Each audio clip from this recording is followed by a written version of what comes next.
Hello everyone, आप सभी का पुनः स्वागत है बिहार बोर्ड क्लास 8 गणित के प्रश्नावली 4.2 में। पिछले वीडियो लेसन में हमने क्वेश्चन नंबर 1 और 2 को सॉल्व कर लिया है।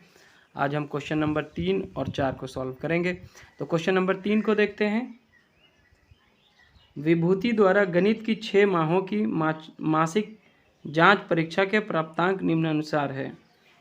विभूति ने जो है अप्रैल में 40 अंक प्राप्त किए 100 में से, मई में जो है 100 में से 45 अंक उसको मिलता है, जून में 65, जुलाई में 35, अगस्त में 55 और सितंबर में उसको जो है 100 नंबर में से 60 नंबर मिलता है। उपरोक्त आंकड़ों से पाई चार्ट बनाइए। पिछले वीडियो लेसन में हमने पाई चार्ट बनाना सीखा था क्वेश्चन नंबर 1 और 2 में। सेम क्वेश्चन है क्वेश्चन नंबर 3 में, उसी प्रकार से बनेगा सेम मेथड से। तो यहाँ पे देखिए, सबसे पहले हमने लिखा है महीनों के नाम, अप्रैल, मई, जून, जुलाई, अगस्त, सितंबर, और यहाँ पे जो है उसको 100 में से कितने प्राप्तांक हर महीने मिले हैं वो यहाँ पे हमने लिख दिए हैं। कुल मिलाकर जो है 300 होता है इसका जो योग है, और इसी के आधार पे हम केंद्रीय कोण को निकालेंगे।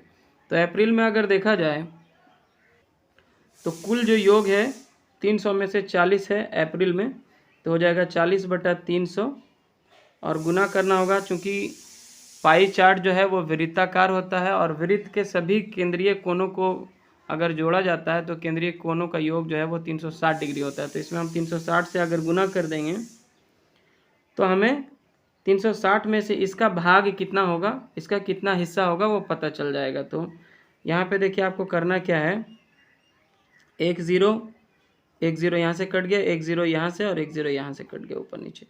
अब 3 से जो है 36 12 बार में कट जाएगा, यहाँ बच जाता है 4 × 12 यानी 12 चौके 48। तो 360 डिग्री में से 48 डिग्री जो हिस्सा होता है वो अप्रैल में होगा। मई में देखिए क्या है, 45 है और टोटल जो है योग 300 है। गुना करेंगे 360 से, इसी प्रकार आप निकालते जाइए। तो यहाँ पे हम 1 0 पहले काट देते हैं, ठीक है, और इसको 6 से काटते हैं, 6 × 5 = 30 और ये हो जाएगा 6 × 6 = 36। अब ये 5 × 1 = 5 और ये 9 बार में कट जाएगा, 45 5 9 45, तो आ जाता है 9 × 6 यानी कि 9 × 6 = 54 डिग्री यहाँ पे इसका माना जाएगा, ठीक है। इसी प्रकार अब हम निकालते हैं 65/300 × 360 का मान। तो 1 0 पहले काट देते हैं, ठीक है। ये भी हम 6 से पहले काटते हैं, 6 × 5 = 30 और ये 6 × 6 = 36 और 5 से जो है 65 13 बार में कट जाएगा, तो 13 × 6 = कितना हो जाएगा, 78 डिग्री ये हो जाएगा, ठीक है। उसके बाद देखिए यहाँ पे जुलाई में 35 नंबर आया है, तो 35/300 × 360 हो गया। यहाँ पे भी 1 0 पहले काटिए और यहाँ पे 6 से 5 बार में कटेगा, 6 × 5 = 30 और ये 6 से 6 बार में 6 × 6 = 36 और 5 से 35 7 बार में कट जाएगा। यहाँ पे होता है 7 × 6 7 × 6 = 42 डिग्री, ठीक है। अब अगस्त में जो है 55 आया है मान प्राप्तांक, तो 55 बटा हो जाएगा 300 × 360। 1 0 पहले काटे, 5 से 6 से काटते हैं, 6 × 5 = 30 और 6 × 6 = 36 और ये 5 × 1 = 5 5 × 7 नहीं 5 5 × 1 = 5 और ये 11 बार में 55 को काट देगा, 5 × 1 = 5 5 × 1 = 5 11 बार में। तो 11 × 6 मतलब हो जाता है 11 × 6 = 66, ठीक है। और सितंबर में जो है ये है 60 और बटा में आएगा 300 और गुना है 360। तो ये 1 0 ये 1 0, ऊपर में 2 0 नीचे में 2 0 कट जाएगा, 3 × 1 = 3 और ये 12 बार में इसको काट देगा 36 को, और यहाँ 6 × 12 यानी 12 × 6 = 72 डिग्री। अगर आप इन सब को जोड़ेंगे तो हो जाना चाहिए 360 डिग्री। आप एक बार करके देख लीजिए, 8 4 12 12 8 20 2 22 22 6 28 2 30 के 0 बाकी 3 4 में 3 जोड़ लेते हैं, 7 7 5 12 12 7 19 19 4 23 23 6 29 29 और 7 होता है 36। तो 360 डिग्री यहाँ पे मान आ चुका है। अब इसी की सहायता से हम क्या करते हैं, पाई चार्ट को बना लेते हैं। तो सबसे पहले पाई चार्ट बनाने के लिए हमें एक वृत्त का निर्माण करना पड़ेगा। इसके लिए आपको चाहिए होगा पेंसिल और प्रकार।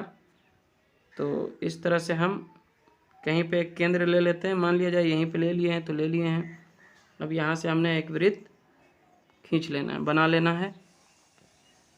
एक वृत्त का निर्माण कर लिया। और अब क्या करना है, इस केंद्र से, ये जो वृत्त का केंद्र है, यहाँ से कोई भी एक त्रिज्या आपको ले लेनी है। मान लिया जाए कि एक त्रिज्या हम यहाँ से ले लेते हैं, सीधा ही लेते हैं, इस साइड में ले लेते हैं, आप कहीं पे भी ले सकते हैं। ये हो गया हमारा एक त्रिज्या। अब हम पहला अप्रैल में चलते हैं। अप्रैल का जो भाग है 360 में से कितना है, 48 है। 360 में से 48 है। तो हम क्या करेंगे, ये जो चाप है इसके ऊपर में इस लाइन को रखेंगे जो सबसे नीचे स्ट्रेट लाइन होता है 0 से 180 डिग्री का, और ये जो है केंद्र होता है चांद का, तो इसको केंद्र पे रखेंगे, वृत्त के केंद्र पे। केंद्र को केंद्र से मिलाइए और ये चाप को इस लाइन पे ढक दीजिए। यहाँ से हम लोगों को क्या करना है, 48 डिग्री पहले खींचना है। तो ये 40 है और ये 50 है, 50 में 2 कम कर लीजिए यहाँ पे, ये जो है होगा आपका 48 होगा। ठीक है, अब हम क्या करेंगे, इसको यहाँ से इस तरह से मिलाएंगे, वृत्त तक ही मिलाएंगे। ठीक है, ये देखिए ये हो जाता है 48 डिग्री। और ये जो है किसका मान है, अप्रैल में आया है। ये कौन सा महीना में प्राप्तांक आया है, अप्रैल में आया है, तो यहाँ पे अप्रैल आप लिख दीजिए। अब हम इसको इस तरह से करेंगे मूव। दूसरा जो है मई में 54 डिग्री का, 360 में से 54 जो है वो मई में है, तो हम अब इसको इस तरह से मूव कर लेते हैं। और अब हम इस लाइन पे इसको रखेंगे और केंद्र को केंद्र से मिलाएंगे। ठीक है, यहाँ पे हमको करना है, ये है हमारा केंद्र, इस लाइन पे इस तरह से रखिए। और अब यहाँ से हमको कितना डिग्री का बनाना है, तो 54 डिग्री का बनाना है। तो 0, 10, 20, 30, 40, 50 ये हो गया, और ये 55 है, 55 से एक घर कम आ जाइए यहाँ पे, तो ये हो जाएगा आपका 54। और अब इसको केंद्र से इस तरह से मिला दीजिए। ठीक है, और ये हो जाता है 54 डिग्री। और ये है आपका कौन सा महीना, मई है। ठीक है, मई हो गया। उसके बाद जून में देखिए 78 डिग्री है, जून का कंट्रीब्यूशन जो है 360 में से 78 है। तो अब हम क्या करेंगे, इस लाइन पे जो है इसको ऐसे रखते हैं। ठीक है,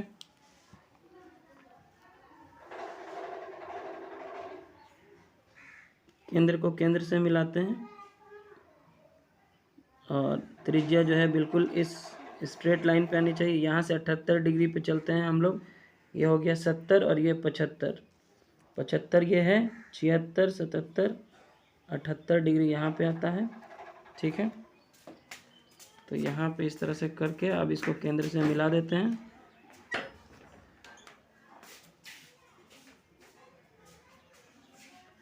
ये हो जाएगा आपका 78 डिग्री। और ये कौन सा महीना का है, जून का है, तो यहाँ पे जून लिख देंगे हम। ठीक है, और अब हम इस लाइन पे रख करके, जुलाई का देखिए 42 डिग्री है, जुलाई का कितना है, 42 डिग्री, इस लाइन पे रख लेते हैं इस तरह से उल्टा करके। चलिए, केंद्र को केंद्र से मिला दिए। अब 42 डिग्री कहाँ पे आएगा, देखिए 0, 10, 20, 30, 40 हो गया, 41, 42 यहाँ पे आ गया। इसे मिला देंगे 42 डिग्री को केंद्र से। ठीक है, ये हो जाता है 42 डिग्री। और ये कौन सा महीना है, जुलाई है, जुलाई। ठीक है, और उसके बाद देखिए अगस्त में जो है 66 डिग्री है, अगस्त में कितना है, 66 डिग्री। तो अब हमको क्या करना है, इस लाइन पे रख के बनाना है 66 डिग्री का कोण। तो इस लाइन पे रखिए और केंद्र को केंद्र से मिलाइए, 66 डिग्री बनाना है आपको। तो यहाँ पे देखिए 60 आ जाता है, ये हो जाता है 65, और उससे ठीक एक घर आगे 66 यहाँ पे आ जाएगा। अब हम इस बिंदु को केंद्र से मिला देंगे, तो ये हो गया आपका 66 डिग्री। ठीक है,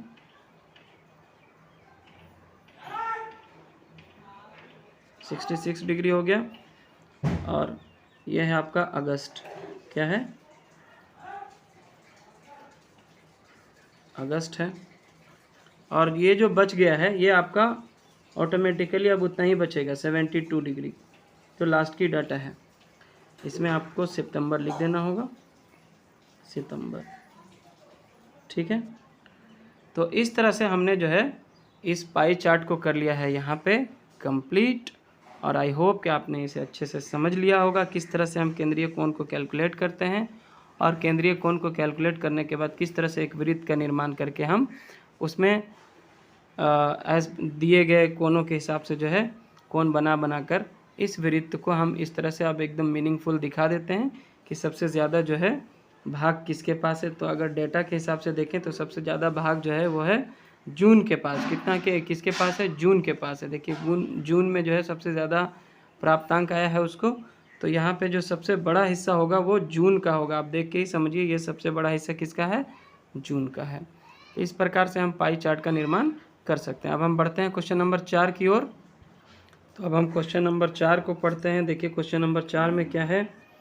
एक विद्यालय के कक्षा 1 से 5 तक के 900 विद्यार्थियों की संख्या लेखा चित्रानुसार है। लेखा चित्र की सहायता से बताइए। यहाँ पे एक पाई चार्ट जो है हमें दिखाया गया है। जैसे देखिए पहला क्लास में कुल कितने बच्चे हैं? 250 हैं। दूसरा में 150 बच्चे हैं। तीसरा में जो है 200 बच्चे हैं। और छठा क्लास जो है, ये शायद चौथा लिखा है, यहाँ पे छठा लिखा गया है। तो चौथा क्लास में जो है वो 200 है और पाँचवा में कितना है? 100 विद्यार्थी है। ठीक है, तो यहाँ पे अब इसके अनुसार आपको इसको देख के बताना है। जैसे कक्षा 1 में कुल कितने विद्यार्थी हैं, तो कक्षा 1 को अगर आप जा करके यहाँ पे ध्यान से देखिएगा तो कक्षा 1 में कितने हैं टोटल? देखिए 250 है ना, 250 विद्यार्थी है। तो इसका उत्तर क्या हो जाएगा? 250। सिर्फ इसको देख के आपको बताना है। सबसे कम विद्यार्थी किस कक्षा में है? तो सबसे कम यहाँ पे अगर देखा जाए तो 100 विद्यार्थी है क्लास 5 में। तो सबसे कम तो यही है। यहाँ है 200, 200, फिर 150, 250, यहाँ है 100। तो सबसे कम कौन सा क्लास में है? 5वां क्लास में। तो यहाँ पे क्या हो जाएगा? कक्षा 5 में, कक्षा 5। उसके बाद है कक्षा 3 से कक्षा 5 तक कुल कितने विद्यार्थी हैं? कक्षा 3 से 5 तक। तो 3 में है 200, 4 में है 200, ये 6 लिखा गया है, हालांकि ये 4 पढ़ना है आपको। तो 3 में 200, 4 में 200, 2 2 400 और 5 में 100। तो 400 और 100 मिला के कितना हो गया? 500 हो गया।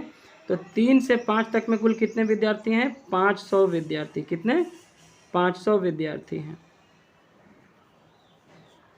3, 4 और 5 के विद्यार्थियों की संख्या को हमने जोड़ दिया, 200 प्लस 200 प्लस 100, तो कुल मिला के हो गया 500 विद्यार्थी।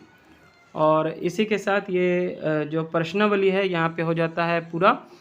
और आई होप कि आपको ये वीडियो लेसन पसंद आया होगा। अगर आपको ये अच्छा लगा तो लाइक करें, शेयर करें अपने सभी दोस्तों के साथ।